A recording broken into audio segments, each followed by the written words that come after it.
Assalamualaikum semuanya, selamat datang di channel obrolan fighter. Kali ini gue mau obrolin soal perebutan sabuk juara di kelas welterweight, yaitu sang juara bertahan Leon Edwards melawan sang langganan penantang gelar yang menjadi satu-satunya yang tersisa, siapa lagi kalau bukan Colby Covington. Sebenarnya pengen banget bahas ini udah lama, tapi entahlah, kesibukan juga yang bikin gue jarang konten. Tapi gue bersyukur banget, banyak juga yang masih nungguin terus video pembahasan gue, walaupun gue belum bisa konsisten. Sebenarnya udah mepet banget ya kalau bahas pertarungan mereka. Jadi gue mau bahas prediksinya aja. Di dalam bursa taruhan, Leon Edwards akhirnya diunggulkan juga, di mana menjadi favorit di angka yang gak terlalu besar, yaitu minus 162. Sedangkan Colby Covington di angka plus 136. Angka ini terbilang tipis, jadi kalau ibarat persentase 55% untuk Leon Edwards dan 45% untuk Colby Covington. Nah, aku bahas dari senjatanya Leon Edwards dulu. Leon Edwards ini unggul dari segi tinggi badan. Nah, belakangan ini unggul dari segi tinggi badan menjadi momok yang sangat mematikan. Seperti pertarungannya Justin Gaethje yang lebih tinggi 5 cm daripada Dustin Poirier, di mana itu menjadi keuntungan mutlak bagi Justin Gaethje untuk bisa melakukan high kick. Alhasil, Dustin Poirier yang dulu membuatnya TKO justru bisa dibuat KO hanya dengan head kick. Jadi tanpa perlu membombardir Dustin Poirier sampai berdarah-darah, seperti saat Dustin Poirier versus Dan Hooker, di mana tentu kalau soal adu pukul Dustin Poirier adalah rajanya. Maka memang benar game plan dari Justin Gaethje, yaitu melakukan head kick. Dan hal itu juga yang dilakukan oleh Charles Oliveira untuk membuat Beneil Dariush oleng luar biasa dan langsung dibuat knockout oleh Oliveira. Begitu juga yang dilakukan oleh sang juara bertahan kelas neraka, yaitu di kelas lightweight, siapa lagi kalau bukan Islam Makhachev, di mana Islam Makhachev selalu menyindir Volkanovski sebagai lelaki pendek. Tapi walaupun Volkanovski pendek, kenapa dia tetap monster di kelas featherweight? Itu semua karena Volkanovski punya jangkauan yang nggak ngotak. Makanya pas ketemu Max Holloway, walaupun Max Holloway lebih tinggi, tapi Volkanovski masih unggul soal jangkauan. Unik nggak tuh? Jadi wajar amat banyak pukulan Volkanovski yang masuk. Nah, jadi wajar Volkanovski menang 3 kali atas Max Holloway. Nah, untuk mengalahkan soal jangkauan tangannya Volkanovski, maka tentu cara terbaik untuk mengalahkan jangkauan adalah dengan tendangan. Ya, karena sepanjang apapun tangan tentu lebih panjang kaki, ya nggak? Maka Islam Makhachev dengan sempurna memenggal kepala Volkanovski dengan tendangannya yang sangat mematikan itu.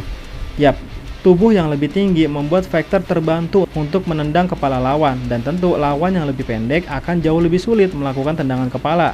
Ya, gimana ceritanya Volkanovski bisa menendang kepalanya Islam Makhachev?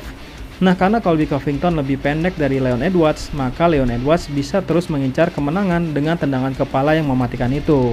Tapi ya gini brother, ini kan MMA ya, dimana nggak bisa disamain dengan matematika, dimana 1 dikurang 1 udah pasti 0.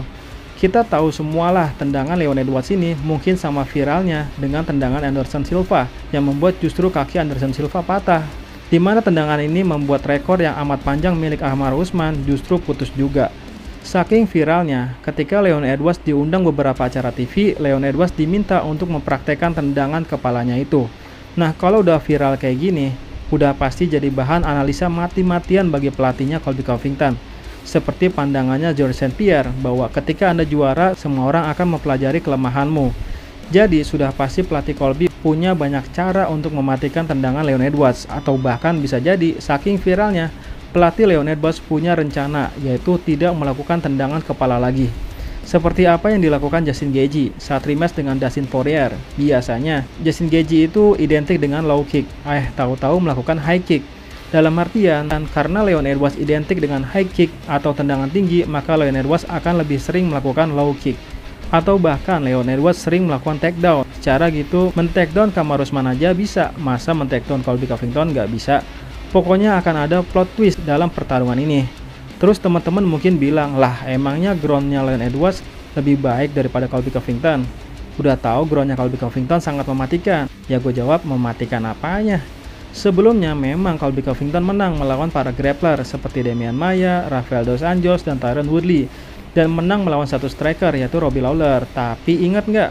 Mereka semua adalah fighter yang sudah tua, yang sudah habis masa primanya. Dan ketika berhadapan dengan prime-nya Kamaru Usman, gulatnya Colby tidak berkutik di tangan Kamaru Usman. Dan ciri khas gulat Amerika adalah hanya mengontrol lawan di bawah dan tidak melakukan ground and pound. Itu mengapa Colby Covington dan Kamaru Usman yang dulu dianggap fighter yang membosankan. Berbeda dengan Gulat Dagestan, di mana setelah dibawa ke bawah, langsung dieksekusi, entah dengan ground and pound atau submisi. Mungkin kalau di pertarungan jalanan, akan dihabisi sampai mati. Nah, masalahnya, kuncian Colby Covington pun tidak mematikan sama sekali. Colby memang pernah menang 2 kali via submisi, tapi itu saat melawan fighter yang rankingnya rendah, bahkan non-ranking. Tapi ketika melawan Masvidal saja yang terbilang lemah dari segi ground, nggak bisa Colby kunci. Padahal nih ya, kuncian termudah dari Jiu-Jitsu adalah rear naked choke, tapi Colby udah berkali-kali tuh dapat punggungnya Masvidal, tapi nggak bisa bikin Masvidal nyerah. Nah, yang mudah aja nggak bisa, apalagi yang susah. Kayak kasusnya Shavkat Rakhmonov, saking pro-nya Shavkat Rakhmonov, Shavkat bisa secara tiba-tiba mengunci leher Geoff Neal walaupun di atas. Oke, sorry, buat fansnya Colby Covington, sorry banget, kesannya gue pro banget dengan Leon Edwards. Tapi ini kan gue bicara teknis. Gue dalam hati, gue juga pengen banget lihat Colby juara, biar bisa menyambut kedatangan Dustin Poirier di kelas welter, di tengah kebuntuannya di kelas lightweight, atau Nathan Islam Makhachev yang mau pindah ke kelas welter. Kan pasti makin gila tuh UFC. Tapi kalau Colby Covington kalah, tamat sudah karir Colby. Apalagi yang menarik dari Colby untuk bisa maju di perebutan gelar, apalagi para monster udah antri. Tapi ini soal teknis ya. Oke, kita bahas lagi soal senjatanya Colby Covington. Colby punya kardio terbaik di kelas ini, tapi jangan salah, Leon Edwards juga punya kardio yang sangat baik. Gak percaya? Cek track recordnya Leon Edwards. Mayoritas adalah decision. Nah, fighter yang mayoritas menang decision, gak mungkin bisa menang decision kalau punya kardio jelek. Jadi berhadapan dengan Edwards, maka 6 ronde pun siap, masih full tank. Terus apalagi senjata Colby? Oh ya, trash talknya.